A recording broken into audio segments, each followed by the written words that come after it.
Salut les Frenchies! On découvre aujourd'hui le parcours de Françoise de Graffigny. Au XVIIIe siècle, époque des Lumières, la parole publique est dominée par les hommes. Et pourtant, une femme se distingue par sa plume vive, son esprit libre et son audace intellectuelle. Françoise de Graffigny, autrice du célèbre roman Lettres d'une Péruvienne, 1747. Elle y mêle réflexion sur la liberté, critique des inégalités et regard neuf sur la société française. Aujourd'hui, au programme du bac de français 2025, elle nous inspire encore par son courage et sa modernité. Voyons ensemble 8 facettes qui la définissent et qui font d'elle une figure incontournable de la littérature engagée. 1. Une femme de lettres audacieuses. À une époque où les femmes sont rarement publiées, Graffigny ose écrire, publier et signer de son nom. Son audace, c'est celle d'une écrivaine qui veut être entendue, pas seulement lue en secret. Elle montre qu'une femme peut manier la raison aussi bien que la sensibilité. Et ça, c'était révolutionnaire. 2. Une voix féminine dans un monde d'hommes.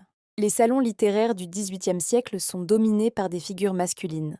Mais Graffigny s'y impose avec intelligence et finesse. Elle apporte une perspective féminine sur la société et les rapports entre hommes et femmes, redonnant une voix à celle qu'on faisait taire. 3. La plume du courage et de la liberté. Dans Lettres d'une Péruvienne, son héroïne Zilia, arrachée à son pays, découvre la France avec étonnement. À travers elle, Graffigny ose critiquer les mœurs, la religion, le mariage forcé. C'est une plume qui revendique la liberté de penser, d'aimer et de choisir son destin. 4. L'auteur du dialogue interculturel. Avant l'heure, Graffigny imagine un choc des cultures entre le Pérou et la France. Elle questionne l'ethnocentrisme et les préjugés européens. Une sorte de voyage philosophique qui nous pousse à regarder notre propre société avec le regard de l'autre, brillant et moderne.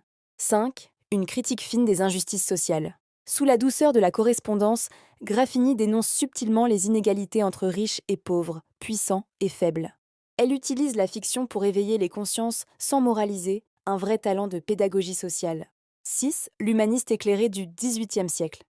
Proche de l'esprit des Lumières, elle croit au progrès, à la raison et à l'éducation. Son écriture est un outil pour élever l'esprit humain, combattre les préjugés et rêver d'un monde plus juste. Elle incarne la foi dans l'intelligence et la sensibilité réunies. 7. La défenseuse du droit des femmes à penser. Avant Olympe de Gouges, avant Simone de Beauvoir, Graffigny fait entendre une voix féminine libre. Elle prouve par son œuvre que la femme peut raisonner, écrire, juger le monde. C'est une pionnière du féminisme littéraire avant même que le mot n'existe. 8. Une pionnière de la modernité littéraire. Son style épistolaire rend la lecture vivante, intime, fluide. Elle innove par la forme et par le fond, ouvrant la voie à des romans de sensibilité et d'émotion. Une modernité qui touche encore les lecteurs d'aujourd'hui. Preuve que les grandes plumes ne vieillissent pas. Françoise de Graffigny, c'est bien plus qu'un nom au programme du bac. C'est une influenceuse du XVIIIe siècle, une créatrice d'idées, une femme libre avant l'heure. Son message ? Ose penser par toi-même. Ne laisse personne t'imposer le silence. Et écris ton monde avec ta propre voix. Si tu as aimé découvrir Françoise de Graffigny, mets un like, abonne-toi à ma chaîne Le Français c'est fun et partage pour que la liberté de penser continue de voyager.